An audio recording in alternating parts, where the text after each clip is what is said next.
गंगानगर के इतिहास में संगीत प्रेमियों के लिए ऐतिहासिक और भव्य पहला बड़ा संगीत आयोजन आरडी बर्मन फैंस क्लब की बॉलीवुड सिंगिंग नाइट 20 मार्च को ब्लूमिंगडेल स्कूल में आयोजित होगी। संस्था के संस्थापक संयोजक शैलेंद्र सिन्हा चौहान शैली ने आयोजन को लेकर प्रेस वार्ता की। वर्षा दत्ता और संगीता करजना जो फीमेल सिंगर हैं, और एक बच्ची चंडीगढ़ से है जिसने इंडियन आइडल में भी एंट्री की थी। जो संगीत गुरु संतोष कटारिया जी जो पंजाब और मुंबई से फिल्म इंडस्ट्री से बिलोंग रखते हैं, उनकी शिष्य एक उनका शिष्य अभिजीत जो भी इंडियन आइडल में भी चल रहा है। तो संतोष कटारिया जी और एक तुलसी जी मेंटोर वो शो को कंडक्ट करेंगे, जो मिशन जो है सिंगर्स को कंडक्ट करेंगे। और ये शो जो है वो आरडी बर्मन साहब के जो असिस्टेंट थे, सहयोगी थे, मनोहरी सिंह जी, जो अपने इंडिया के देश के और विश्व विख्यात सैक्सोफोनिस्ट थे।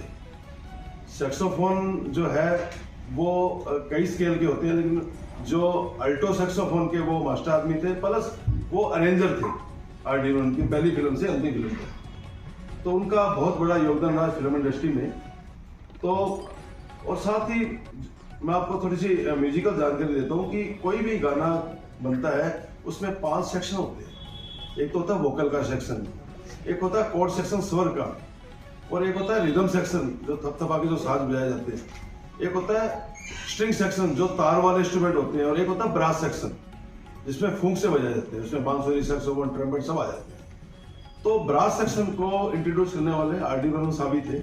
उन्होंने ब्रास सेक्शन को इंट्रोड्यूस किया, और उसको इंट्रोड्यूस में मनोहरी सिंह जी का बहुत बड़ा हाथ था, क्योंकि वो ब्रास के थे और ये सब वेस्टर्न क्लासिकल के मास्टर थे वो। तो आरडी बर्मन साहब ने ब्रास सेक्शन स्टार्ट किया। तो इसके अंदर हम जो सॉन्ग्स हैं वो सारे आरडी बर्मन साहब के तो नहीं है, लेकिन ब्रास सेक्शन को वो जो इंट्रोड्यूस करते हैं वो सॉन्ग, तो वही सॉन्ग इसमें जो है ज्यादा वो लिए गए, जिसमें ब्रास सेक्शन भले वो इंडिविजुअल हो, भले वो कोरम के अंदर हो, तो ब्रास के अंदर हो, तो उसके लिए जो है ब्रास सेक्शन के लिए ट्रम्पेट, सैक्सोफोन 2-3 तरह के, तो वो उसमें इंट्रोड्यूस होंगे। और जो बीच मिशन है उसमें उसके अंदर जो गिटार्स हैं, कीबोर्ड्स हैं, जो आरडी बर्मन साहब के जैसे तुम्बा इंस्ट्रूमेंट था वो उन्होंने इंट्रोड्यूस किया। तो पैटर्न जो है उन्होंने जो पैटर्न बनाए थे रिदम के, वो पैटर्न भी आपको सुनाई देंगे। तो एक डिफरेंट तरह का शो है। तो हमने कोशिश की है कि हमारे गंगानगर का जो संगीत है स्तर है वो बहुत ऊंचा हो, उससे बच्चे प्रेरित हों, उसे श्रोता प्रेरित हो, उनको खुशी मिले और सीखने को मिले, देखने को मिले, क्योंकि अकॉस्टिक साज जो है वो धीरे धीरे खत्म होते जा रहे हैं। श्री गंगानगर के गांव नेतेवाला में प्रस्तावित कचरा प्लांट को लेकर ग्रामीणों में भारी आक्रोश देखने को मिला।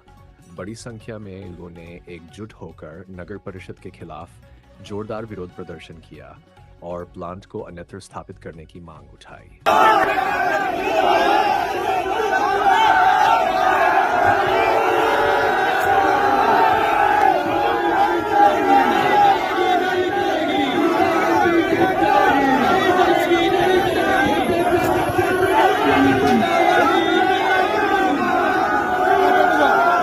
रामू रामू भाई रामू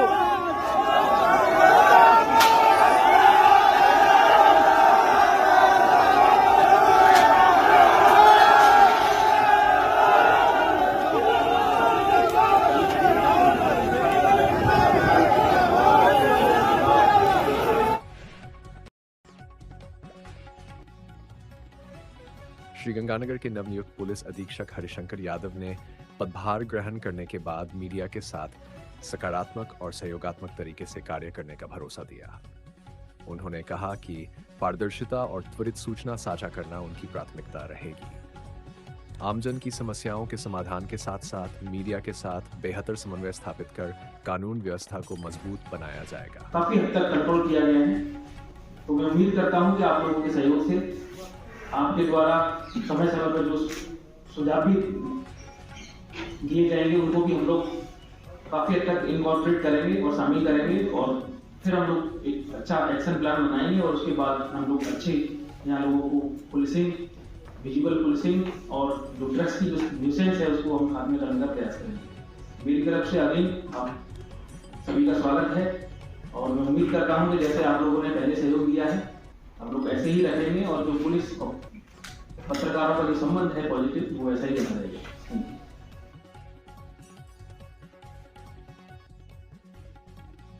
हनुमानगढ़ में नरेंद्र मीणा ने जिला पुलिस अधीक्षक का पदभार संभाल लिया है। पदभार ग्रहण करने के बाद उन्होंने कानून व्यवस्था को मजबूत बनाने और अपराध पर सख्ती से अंकुश लगाने की प्राथमिकता जताई। उन्होंने पुलिस अधिकारियों और कर्मचारियों को टीम भावना से कार्य करने, आमजन की समस्याओं को गंभीरता से सुनने और त्वरित समाधान सुनिश्चित करने के निर्देश दिए। विशेष कार्रवाई करेंगे। साथ ही जनता के साथ बेहतर संवाद स्थापित कर विश्वास बढ़ाने पर जोर दिया।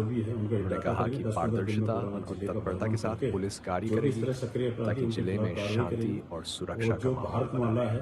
जो भी निकली हुई है, जो संग्रिया से अपने आगे तक जाती है, उसको भी पल्लू तक तो मैंने कल अवलोकन कर लिया था। पल्लू से संग्रिया तक देख के उसमें भी जो बड़ी जो अवैध शराब की है, वो भी उसमें भी कार्रवाई करेंगे।